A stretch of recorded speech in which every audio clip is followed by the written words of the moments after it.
ఈ బిజినెస్ ఏదైనా మీ ఊర్లో ప్రమోషన్ చేయాలంటే అది సుమన్ టీవీతోనే సాధ్యం. ఇప్పుడే సంప్రదించండి. Welcome to Suman TV. నేను మీ చందు యాదవ్. నిన్న మాధవదార్లో అమ్మవారి పండగ సందర్భంగా చాలా మంది యువకులు అయితే ఆ పండగ చూడటానికి వచ్చారు. అందులో భాగంగానే రోహిత్ అనే ఒక యువకుడు, నాని అని పిలుస్తారు ఈయన కూడా పండగ చూడటానికి వెళ్ళాడు. అయితే ఇతనిపైన ఒక వర్గం అత్యంత పాశవికంగా ఆయన్ని పట్టుకొని తీసుకువెళ్ళిపోయి అత్యంత కిరాతకంగా కత్తితో పొడిచి చంపారు. నాకు మా బాబు తప్ప నాకు వేరే దిక్కెవరు లేదు సార్.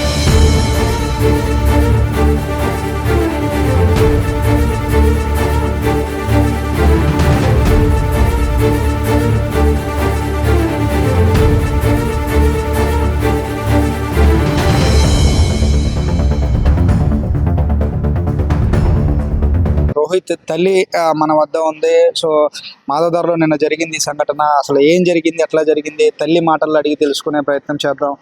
చెప్పండి, మీ పేరు తల్లి? స్వాతి అండి, మాసపు స్వాతి. ఇప్పుడు రోహిత్ని అసలు ఏం జరిగిందమ్మా? నిన్న సాయంత్రం పండగకని బయలుదేరాడండి. ఆ పండగలో చూసుకొని అక్కడే నడుచుకొని వస్తుంటే వెనక నుంచి 4-5 లాగేశారండి. లాగేసి అని ఎన్ని రకాలుగా పొడిచారంటే ఒళ్ళంతా మొత్తం కత్తులు పెట్టి చీరేశారండి. చీరేసి పడిచేశారు. నేను పెందుర్తిలో ఉంటున్నానండి. అక్కడి నుంచి నేను ఇక్కడికి వచ్చేలోపు పిల్లలందరూ వాడికి బ్లీడింగ్ అవుతున్న షర్ట్ కట్టి అన్నీ చేసి పిల్లలు కేజెచ్కి తీసుకెళ్లారండి. కేజెచ్లో నేను చూసేటప్పటికి వాడికి కాన్షియస్ కూడా లేదండి. తెల్లవాళ్ళు వాడు ప్రాణంతో పోరాడారండి. పిల్లలందరూ కూడా చాలా వాడి కోసం ఇచ్చేవారండి. తెల్లవారు 5 గంటలకల్లా వాడు చనిపోయాడండి. వాళ్ళు 6 అయితే ఫస్ట్ 4 తెచ్చారు సార్.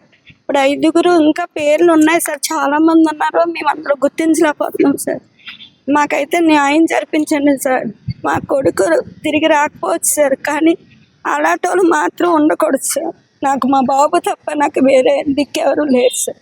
నాకు తల్లి తండ్రి కూడా ఎవరు లేరు సార్. మా పెద్ద అబ్బాయి, నేను, మా చిన్న అబ్బాయి సార్.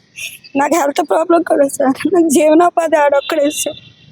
వాడి తప్ప నాకు దిక్కు లేదు సార్. వాడికి మాత్రం చేసిన దారుణమైన హత్యకి మాత్రం తండ్రి వీళ్ళందరూ కారణం సార్. ఇంకా ఉన్నారు సార్. వాళ్ళందరికీ కూడా శిక్ష పడాలని నేను కోరుకుంటున్నాను సార్. మాకు న్యాయం జరిపించండి సార్.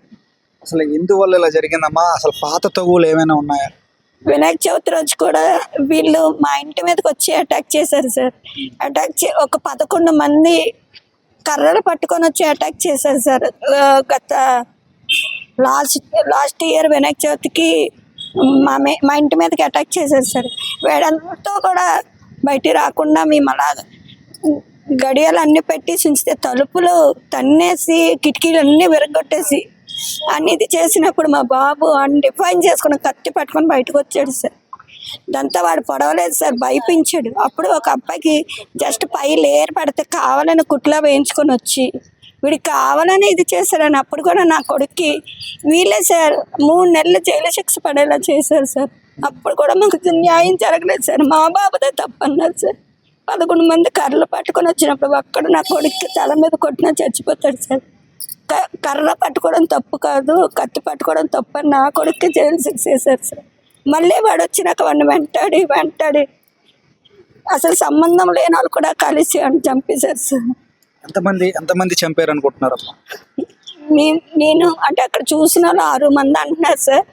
అలాగే వాళ్ళకి సైకిల్ చేస్తున్నారు సార్. కొంతమంది ఒక 10 మంది అలా గ్రూప్ ఉన్నారు సార్. వాళ్ళు సైకిల్ చేయడం వెనకతలు ఎవరైనా వస్తే మీరు ఆ వీడియో కరెక్ట్గా చూస్తే మాత్రం సైకిల్ చేయడమే కాదు, ఎవరైనా వస్తున్నారని 3 వెనక్కి ముందుకు చూసి ముందు నుంచి పరుగులు పెడుతున్నారు సార్. మొత్తం ఇదంతా స్కెచ్ ప్రకారమే చేశారు సార్. ఎట్లా నాని మీతో ఎట్లా ఉండేవాడు? మన నీట్గా మీతో మాట్లాడడం కానీ మిమ్మల్ని చూసుకోవడం కానీ బాగా చూసుకునేవాడు?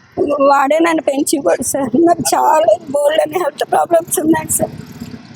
వాడికి నాకు ఏ ప్రాబ్లం వచ్చినా ఏదొచ్చినా నన్ను గుండెలో పెట్టి చూసుకునేవాడు సార్. నీకు అమ్మ నాన్న ఎవరు లేకపోతే నేను ఉన్నానమ్మా, నేను చూసుకుంటానని ఇవ్వడు సార్. నా కోసం నా కొడుకు చదువు ఆపేసి పనులకి వెళ్ళాడు సార్. ఇంటర్ ఫస్ట్ ఇయర్లోనే కాలు బాగాలేదని అప్పుడే చదువు ఆపేశాడు సార్. ఎన్నో రకాల పనులు నా కోసం చేశాడు. చిన్నప్పటి నుంచి కూడా ఒక 10 years నుంచి కూడా చాలా పనులకి వెళ్ళాడు సార్.